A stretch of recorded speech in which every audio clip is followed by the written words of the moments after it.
artificielle aussi. Abidjan, c'est l'une des villes les plus développées d'Afrique. Ouais.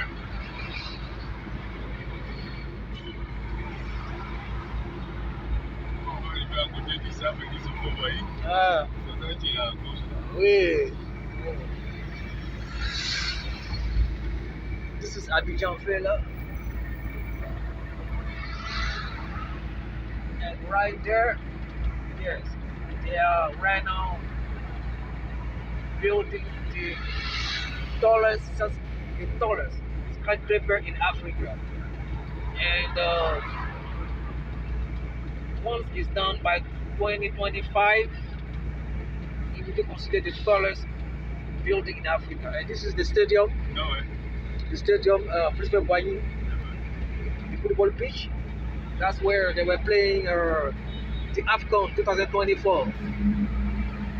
And as you know, Côte d'Ivoire won the title.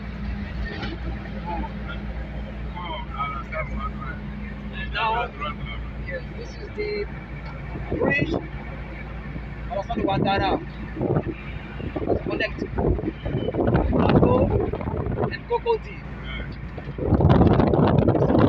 That is completed.